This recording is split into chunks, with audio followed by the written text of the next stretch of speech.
Good morning. Time for daily game design. I was thinking through a jingle yesterday. I don't know that I ever got there, but for some reason the melody is that a thing already? Dun, dun, dun, dun, dun. Daily game design.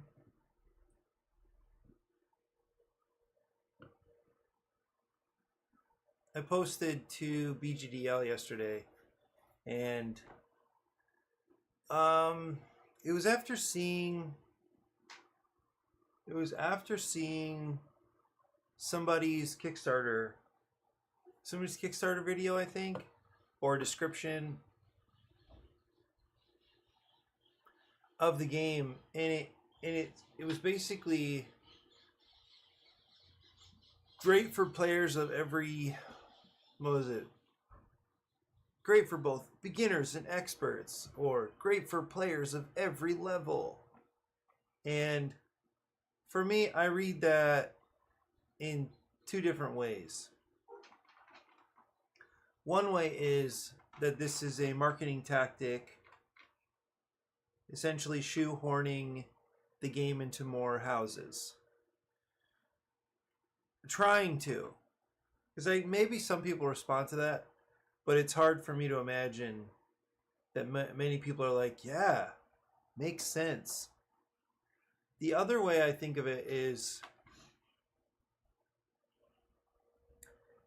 being out of touch with the gap between somebody who plays mass market games occasionally and a gamer or a hobby gamer.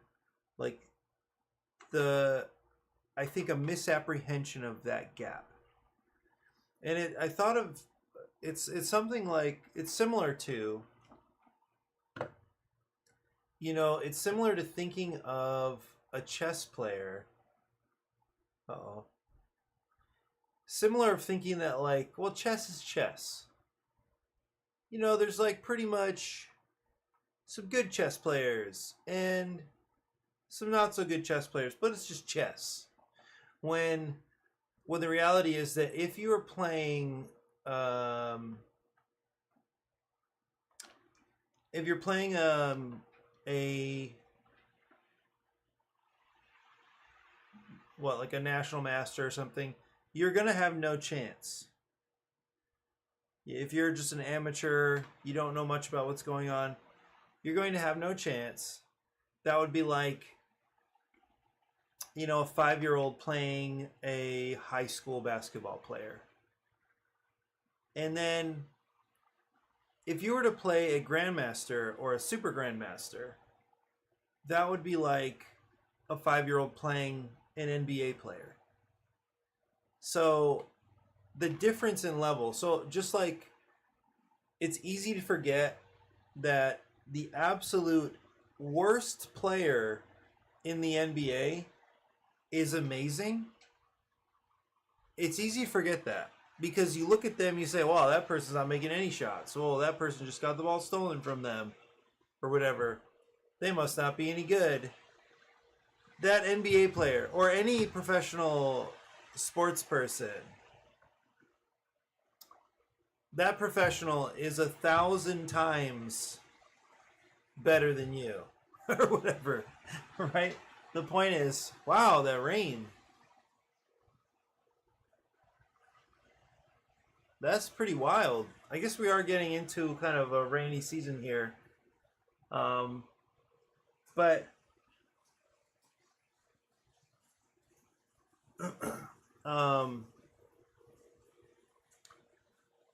so I think part of this, like, this game is for everyone. I literally just saw that. Who was I looking at? I looked up Maple Valley, the game. By the way, I just had this brainwave that KTBG actually might be a good fit for Sugar Shack. The reason is because I like this cute style, but also, so these are the same publishers. um, as creature comforts. And I really like this art style. But also, I think the the theming is very folky. They're going for cozy creature comforts, and I think this would work pretty well for Sugar Shack. Anyway, the point of coming here was that I looked at their um, I looked at their publisher page, and look what it says: games from KTBG, etc., etc., etc., are fun and engaging experiences for everyone. And I cannot like, um, maybe it's partly because I'm coming from a writing, like I've been conferencing with students for the last 2 days. I'll be conferencing all day today, and then even some tomorrow because for whatever reason students didn't sign up for slots when they were supposed to. So anyway, so I think about audience a lot when it comes to writing. Pretty much every decision that goes into or that goes onto the page is audience specific. So I do think a lot about audience. And it seems the same to me that games have audiences. And so I posted after seeing stuff like this, I posted to BGDL and I said, next time I hear a game is perfect for everyone, I'm going to throw my phone. Please choose an audience. Now the tone is exaggerated here, but I think the idea stands. Like, I don't know who it's useful for to say that a game is for everyone. And I see it all the time because I sit with a huge range of players and teach or learn. I'm just with people at the table where, just like I was describing earlier, first of all, okay, I hear you, but my game is different. Everybody's game is different. So I think audience needs to show up in two places. Number one, audience comes up in design considerations. And I'm thinking super, super broadly here. For example, I know that there are people who prefer fantasy themed games over sci-fi themed games. So there is a design consideration. If for some reason you start with the idea that you want to build a game that is attractive to people who like a certain theme, you can do that. And of course, that's like a starting point. Every decision is going to affect, well, that might be an artwork and somewhat of a mechanical direction for you. That you care about people who like a certain theme over another, or a mechanic over another. Just for the fact that you start with a certain mechanic means that you're choosing an audience because you're choosing people who either like that mechanic or are predisposed to enjoy it. In order for a game to be for everyone, it means no one will dislike it, which can never be true. Yes, I agree with this, Mike. Of course, people will dislike it. And they will find a way to dislike it. Even if in a very neutral way,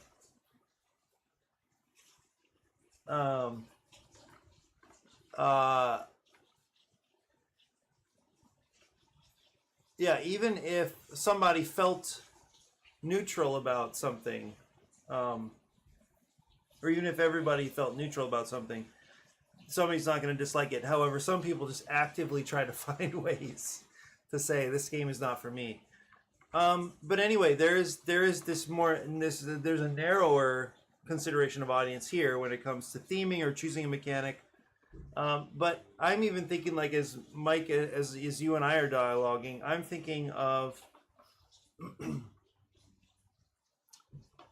these young people who are designing, I'm thinking, yeah, of a particular audience when it comes to making certain choices for ADRA HQ. And in my view, every rule we add is learning the game becomes a greater obstacle. And the higher the obstacle, the fewer people are going to jump over it. So, and now this is related to what I was describing as the gap between the casual player, the person who plays mass market games occasionally, and the gamer, the hobby gamer.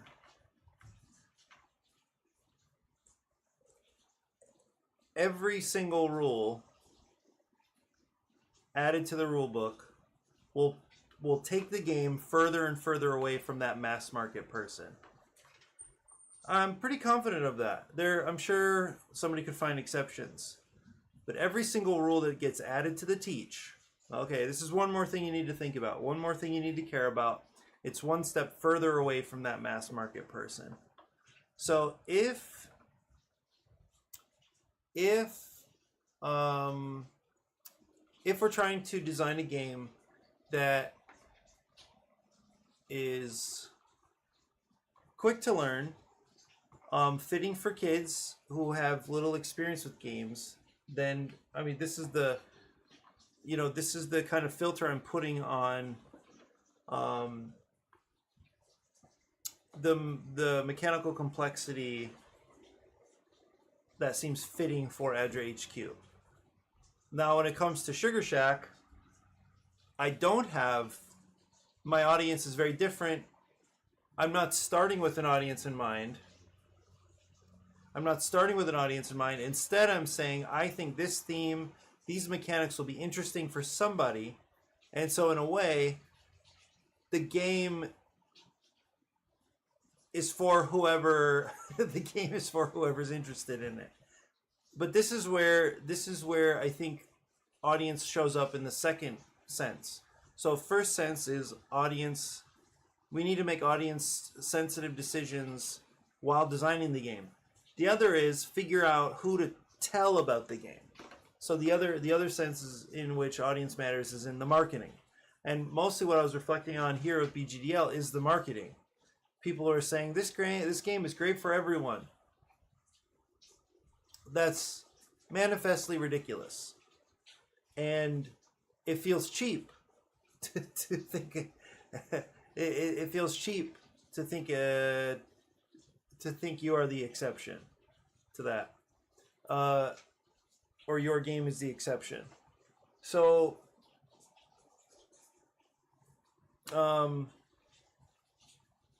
anyway, there's lots of responses. I mean, it's not a crazy number, but Jeff came up with an interesting thought, and Jeff is a funny guy because whenever I see Jeff post, it feels like he's playing the contrarian, which is what I said. You've played your contrarian role perfectly. Okay.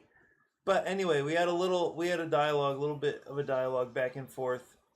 And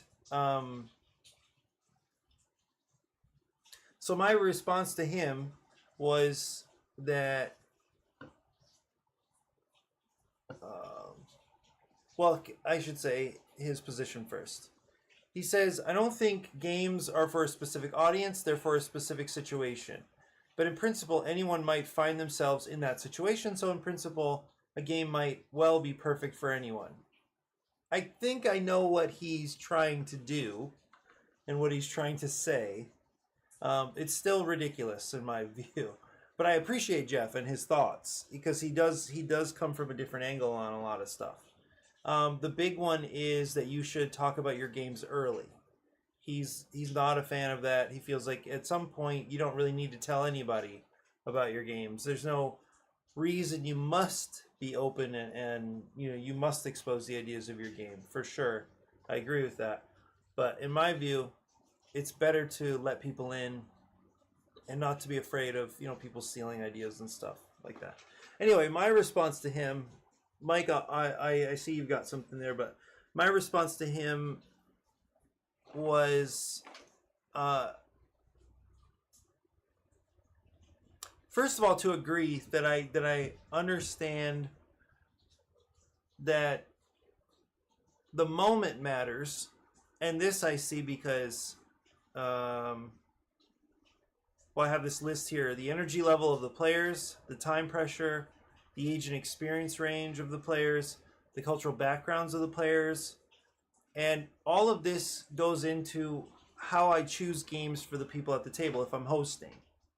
So the moment, the conditions of this particular moment are absolutely going to affect my game choice, and I think will absolutely affect the experience of the players, 100%. So this is a big one, like the energy level. What time of day or night is it? Is it the end of the evening? Do we only have 30 minutes left? So anyway, it's still like you could, I guess, you could design a game with the purpose of being the game that happens at the end of the evening, right? The kind of final filler game or something. Like people on Mondays often end with like a little trick-taking game or a party game. So I know what he means. I feel like I know what he means. But it's obviously not the case that anyone could be in any moment like that. So, in other words, it's still not possible, even if you think in terms of this moment-based framework, it's still not possible that a game is going to be for anyone. And my example was, and I said, defining a target situation is defining a target audience by proxy. As one example, there could be a game that's perfect for a situation where everyone's drinking alcohol. I'll never be in that situation because I don't drink. I guess in theory I could drink, is kind of what he's saying, but I don't drink. I don't expect to drink. So I'm not the audience for that game because the situation is, in principle, not a possible situation for me. And I think that type of thing, okay, this is a values-based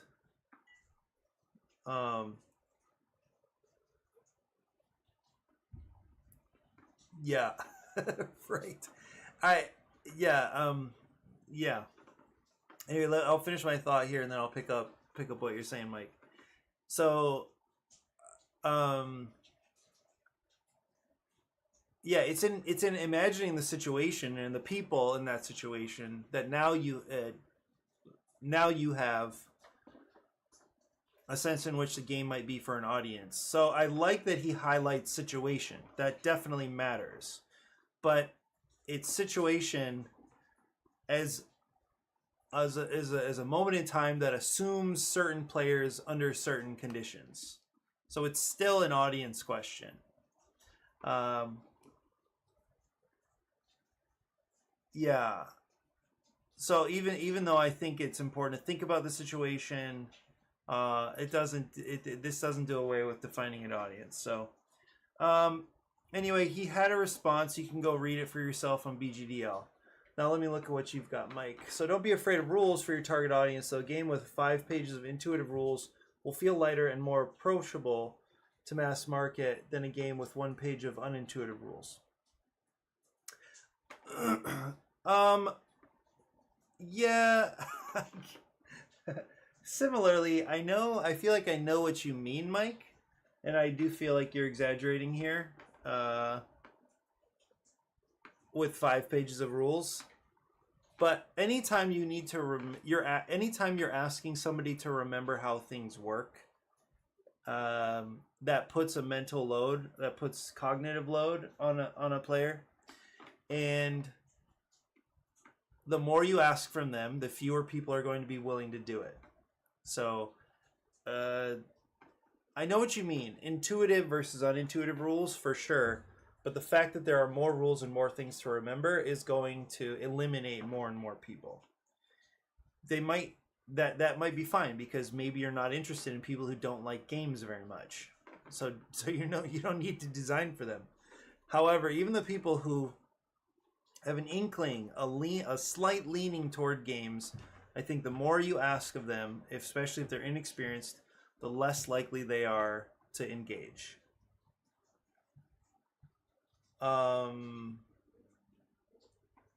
Samson and Delilah is an interesting case, partly because the game, the tricky part is that little flow chart of the resolution of the game. The gameplay itself is not. Yeah, that's not that complex. What is it? It's double side. There's a fold out. I forget. It's one double sided sheet. I think 8.5 by 11 or something like that.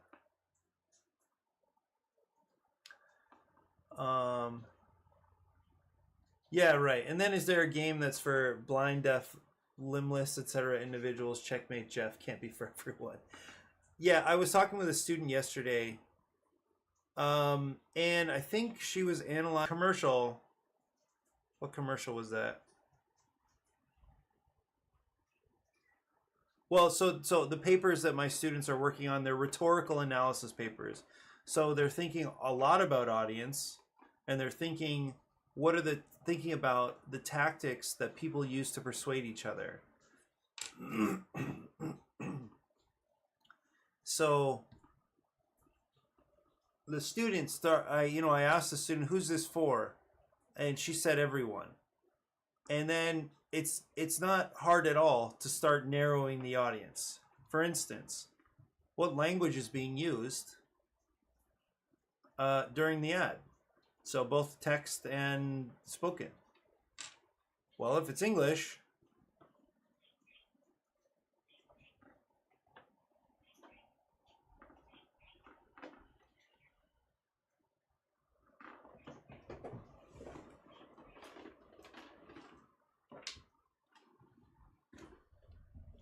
sorry, I just realized that my fan died.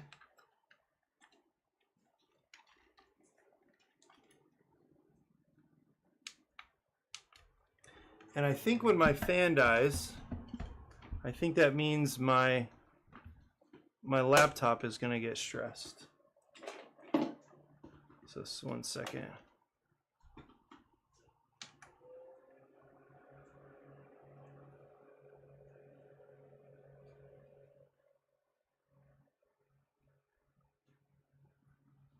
Yeah.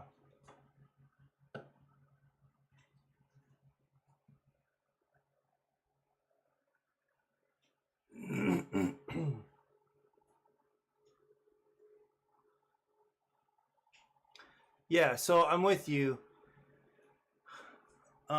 It's there are super obvious ways to start getting a sense that the audience is narrower than you might have thought. So it's really easy to do that. What language is on the cards? Right. Do the cards assume that you have to? Does the game assume you need to be able to hold components? Exactly like you're saying, Mike. So anyway, it's a nice thought. It's a nice thought, broadening your understanding of who is going to like your game and when. I guess it's useful to think who is going to like your game and when are they going to like it. So both of those things matter, but it's not going to. It doesn't help to ignore the question of who is going to like it. So anyway, lots of fun interaction, a couple little jokes. This post is perfect for everyone. Unfortunately, somebody didn't read all of the comments.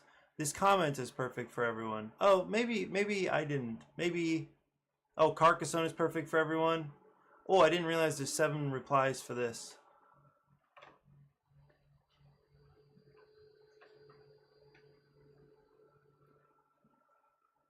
You can tell by, yeah. Carcassonne's perfect for everyone.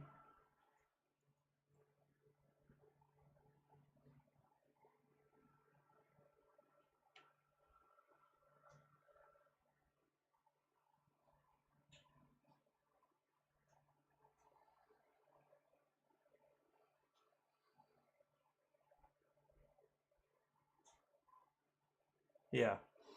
Anyway, a good time. Yeah, I think it's time to get back to the mission at hand, which is our friend ADRA HQ.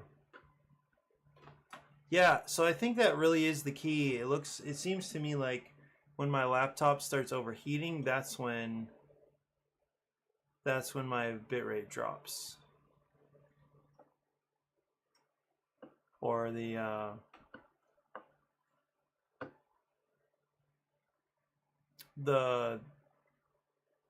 connection starts to slow a little bit.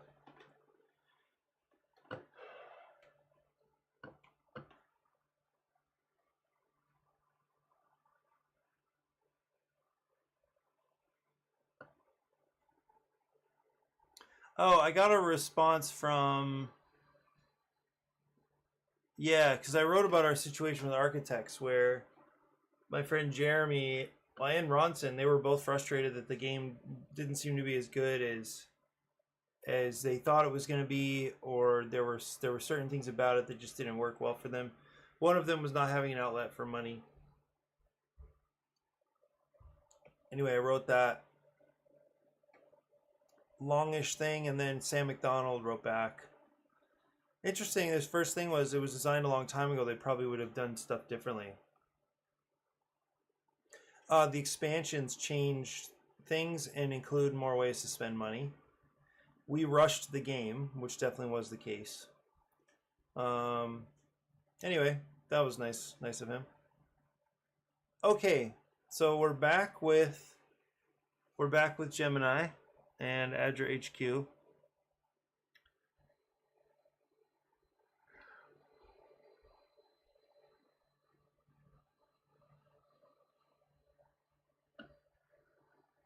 Let me go back to Discord, because I feel like toward the end.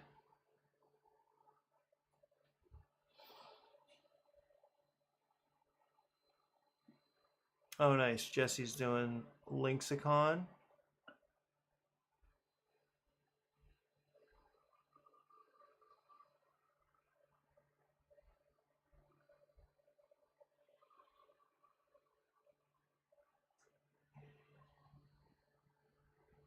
Okay, so there are a couple ideas to think through.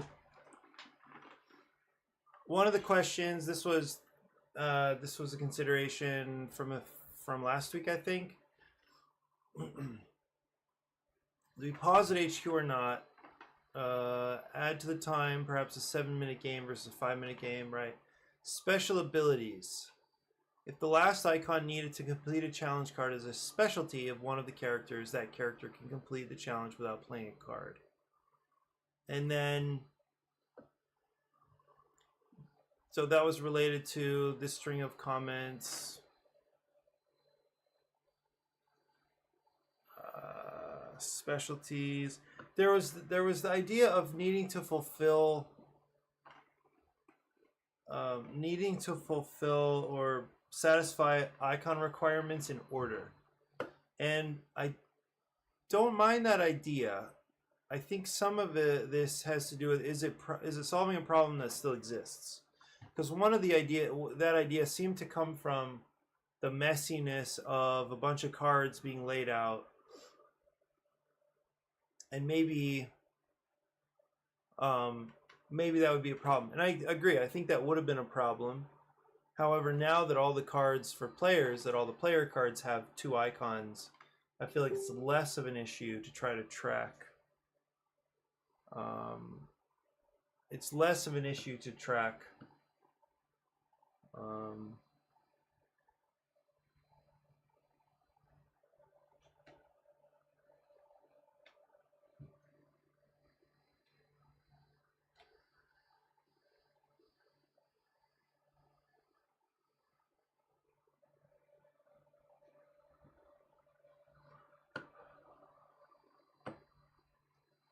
It's less of an issue to track which icons have been played. I think fewer icons on the cards, and then, well, it's less of an issue. It doesn't mean it's perfect, but it is less of an issue. So one more time here, I'm going to click through what we've got and see how it feels.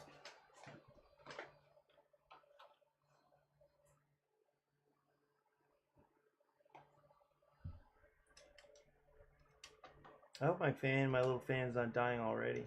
That'd be so sad.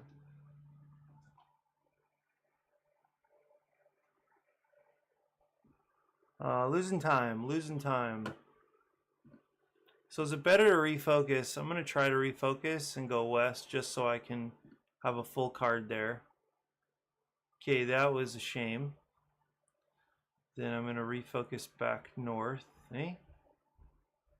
And do these two. Pass.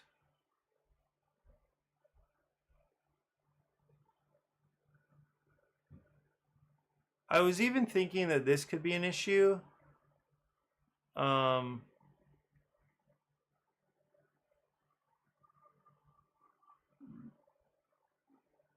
even refocusing. I go to ADRA HQ. Yeah, no reds are coming out right now. But I'm going to discard to refocus south.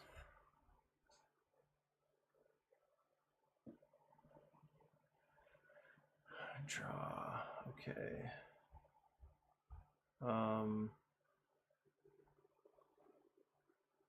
Let's skip. Discard to refocus west. Go east. Haven't worked on those. Ooh, that was a good one. Oh, bummer. Draw. Okay, go south.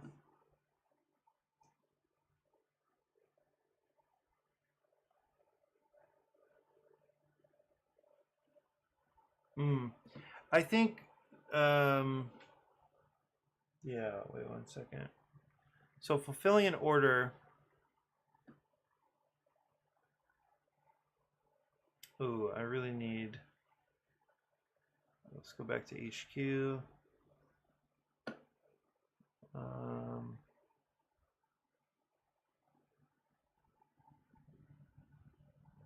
That was good.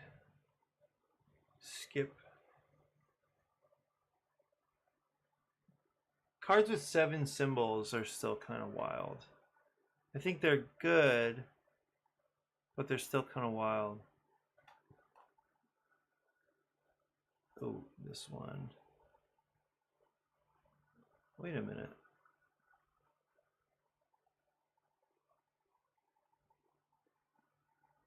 Huh. Actually, that worked kind of well. Knowing that, like, I actually paid a little bit more attention to what cards other players had. Like here, I'm able to get through because I kind of remember what was available to other players.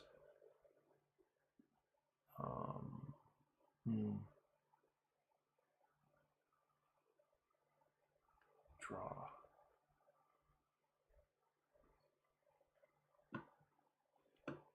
Let's go west.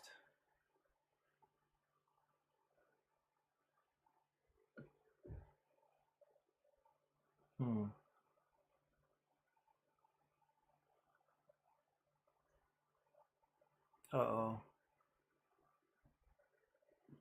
1 minute left. Are there many reds? Not really, right? Okay, north. I'm actually close here. Oops. What? Okay. Skip. Oh, I need to refocus here.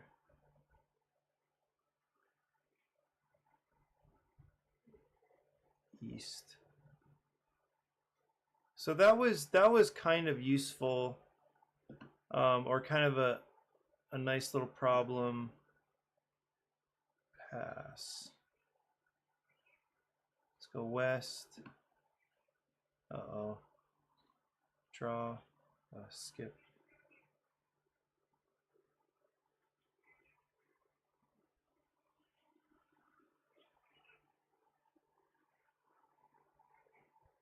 I don't see enough reds left. So that time I was a little bit closer to remembering what cards were available, and that really did help. That helped in refocusing. I was thinking that it was kind of good that after I satisfied a card, I could refocus. In other words, the card, let's see, the effect let me refocus for free and then play a second card to a place that would, like, if I satisfied it on my first action, it gave me a free refocus, then I could play to some other, knowing that I had a card that was useful in some other quadrant, that felt pretty good. So the other thing about filling them in order is that it can give more identity to the roles. The first responder being better at filling the earlier portions of a disaster. So yeah, okay. I think refocusing, like if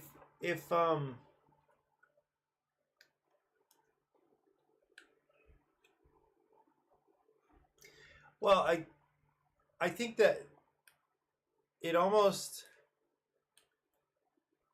so if it's true that the water, shelter, food icons are more common, then the first responder is going to be the main one doing that anyway, like regardless of where the icons are on the card.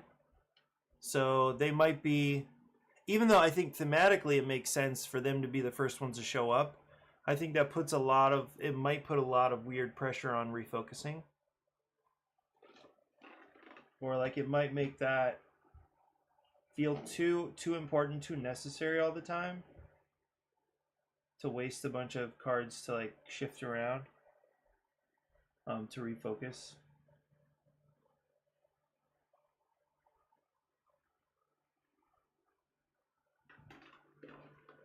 Well, that was close. And I felt like it worked well. There were a few times when I was just like draw, draw, draw, draw, but it was definitely less common than before. And I'm not sure I really have an idea of why that would have been the case. Let me try one more time, see what stands out.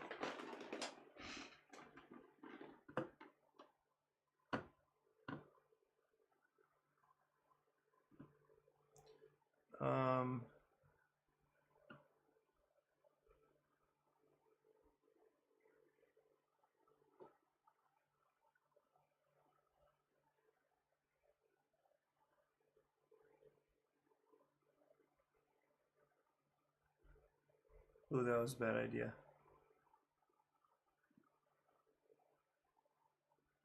Yeah, I did not need to go this way.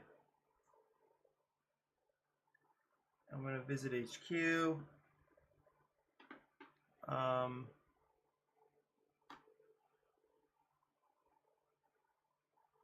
Okay. I have not been paying, actually I think south.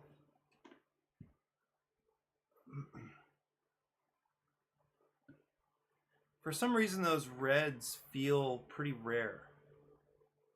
They felt rare last time. Okay. East. So like that feels good. Getting a free refocus. Hey Seth, welcome.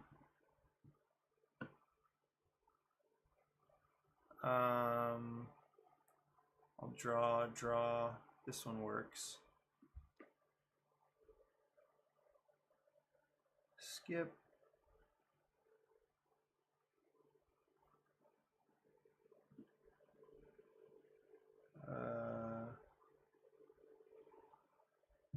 Nothing else.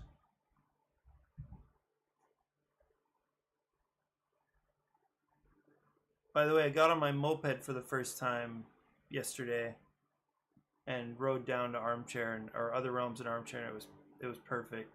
It was just so fun. Pass. Here we go. Let's go, teacher. Not enough, teacher. Not enough. Oh, even the teacher's not getting books. So here's an everybody draw situation, and the hands are just getting crazy. So I think this is also where, like, look at this. That icon is just not coming up. So is that a refocus? Maybe. I'm just gonna go north.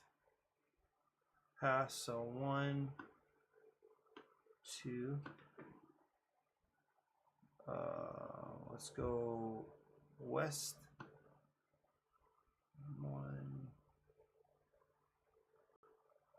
Oh, this. Ooh.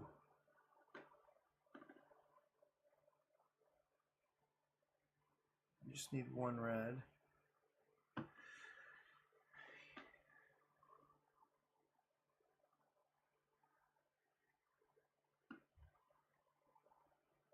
Oh, that was a good one. Pass. Plenty there. Refocus. Yes. Oh. So the teacher's back. The teacher has discard to refocus east. This was a oops. This felt like a waste, but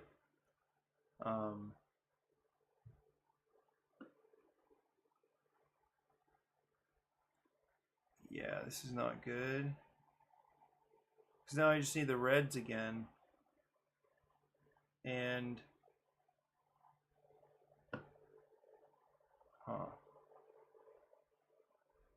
refocus north.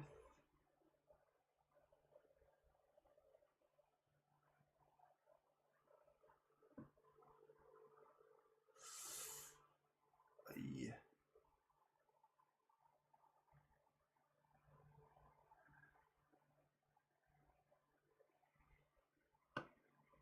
24 seconds. This is not going nearly as well. Yeah. I don't have a helmet yet. That's one consideration. What am I doing?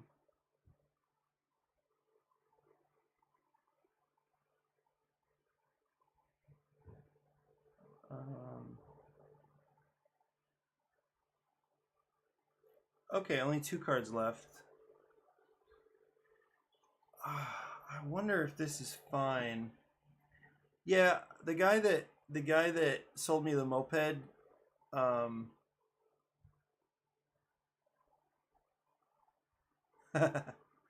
it feels like such a sad thing to refocus. It's like necessary, but it feels so sad. And I'm way more tempted to draw than to refocus.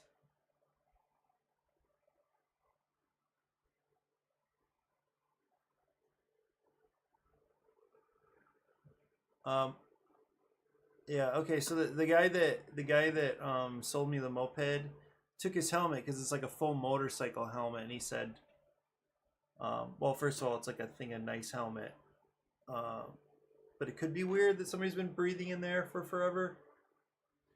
Okay, let's see. So you should have refocused after 1 round of draws. You know what?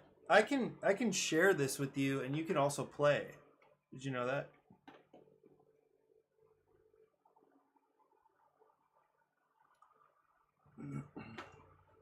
So if either of you guys want to just test it out, you can totally do that.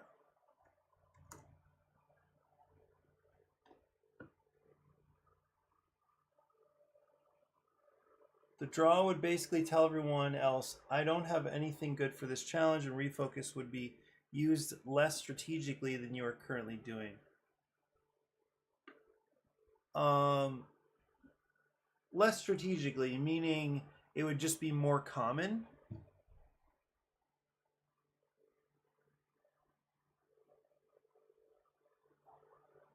Yeah, I guess because you would, as the thing is going around the table, then somebody would say, "Oh, I have a lot of shelter icons.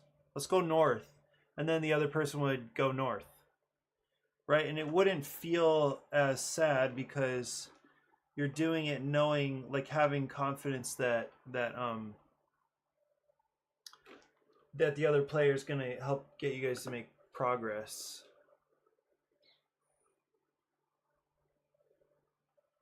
What I don't know, actually tell me, Mike, if you open that link, if you actually get the chat as well, or is it just the little web app thing? Actually, I guess I can test that, can't I? Because I'm not sure that I'm signed into Brave. Let me see.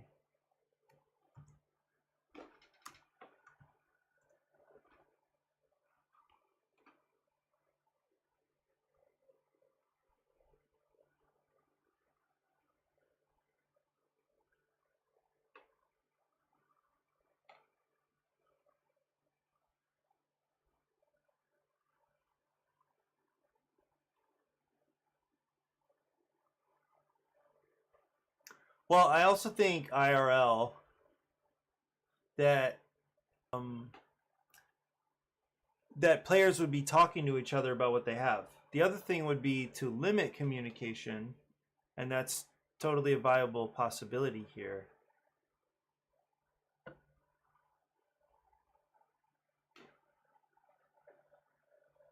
So I think limiting communication would work, but I also don't really have an issue with I have all the medical stuff we need for the thing in the east. Let's go east. And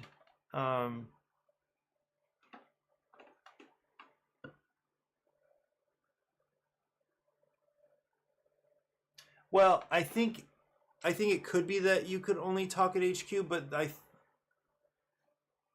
I don't remember honestly, but it makes sense to me that if HQ is a pause, then that's when the planning is done. You're probably not going to do a whole lot of, like, let's stop and plan while the timer's running.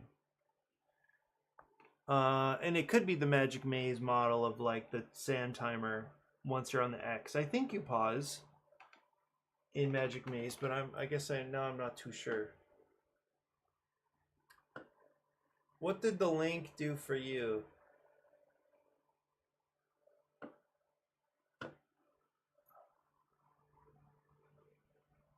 Okay, it does want me to sign in. Oh, good. It just gives you the game.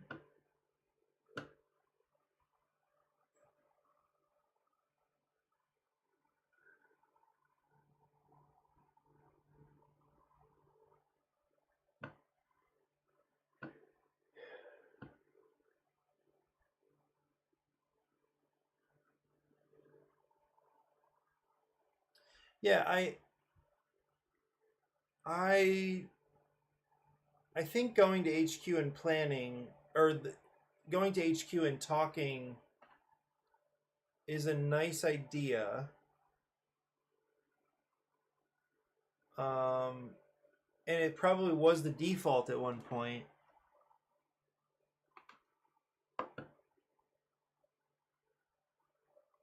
I think the only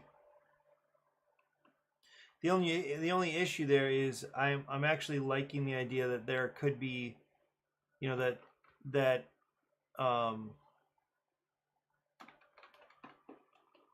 somebody could say, I've got all these water icons, I've got a lot of water, let's go over there. But then I guess then you've got the quarterbacking.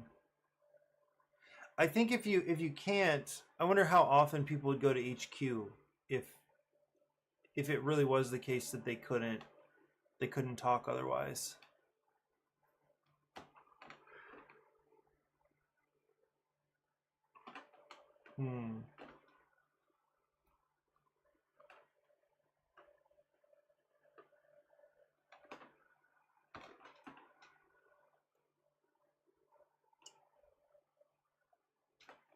Well, first thing is I think there would be disagreement about where to go. So if there were any more than two players, then I think there would be disagreement there. And it would still be a question of, oh, I don't want to discard anything, or what do I discard? So there's still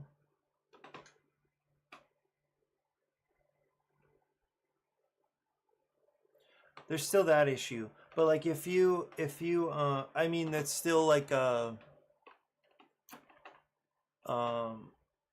tiny bit of tension. If you can just tell people where to refocus.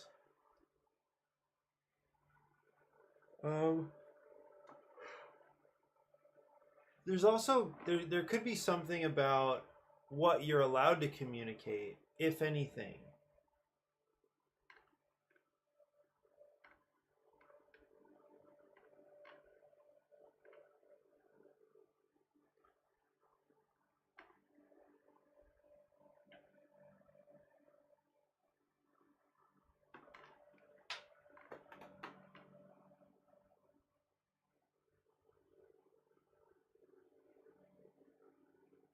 Yeah. Yeah, maybe then it's to limit communication, not to, like, if you could say a direction, right? If the only thing you could say is a direction, maybe that's something. Or if you could um like with the crew, how, you know, at any time at the start of the round or between tricks you can communicate a card. There could be something like that, but I feel like maybe that's unnecessary. I think just having a really simple way of limiting what players can say might do the trick here. Or just limiting, or just making it that no communication's possible. I just kind of like,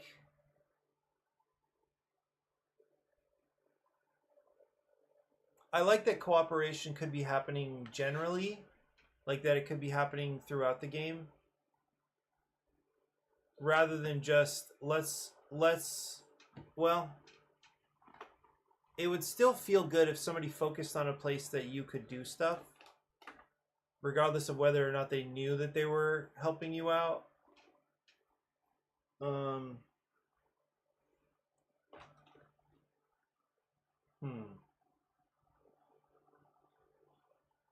Is the link working for you, Mike or Seth?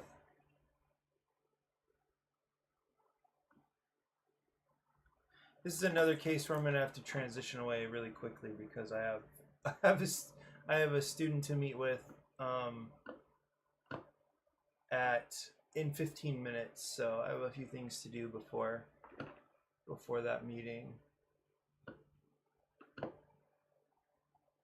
Oh, cool. Good.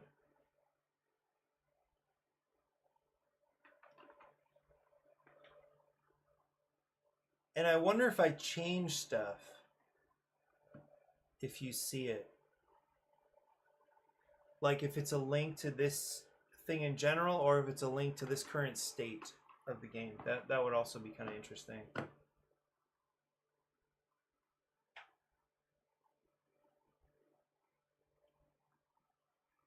Oh, sure. Gotcha, Seth. No worries.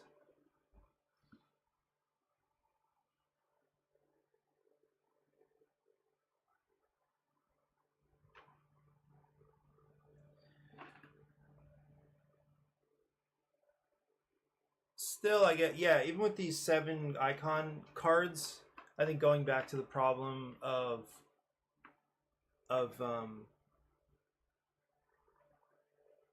it getting messy when playing cards. 7 icons is still a lot, and a lot to keep. Yeah, you'd have to like recount, right? You'd have to like pull the cards back and recount and say, oh, no, we're still missing a water. We're still missing a water. But if you couldn't do that during the round, then that would be a problem.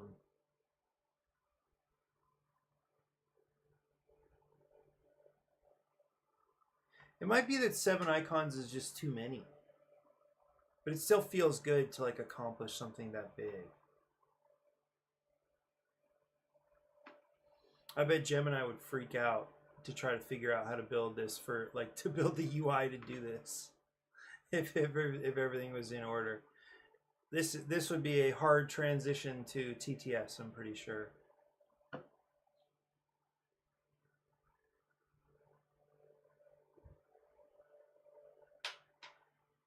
Okay, so a couple questions that came out of today. What about communication?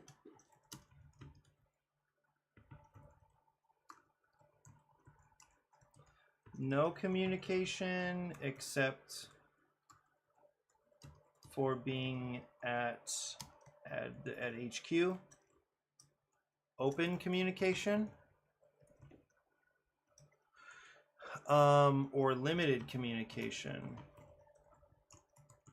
Is 7 icons too many? Thinking of the mess of counting icons. 7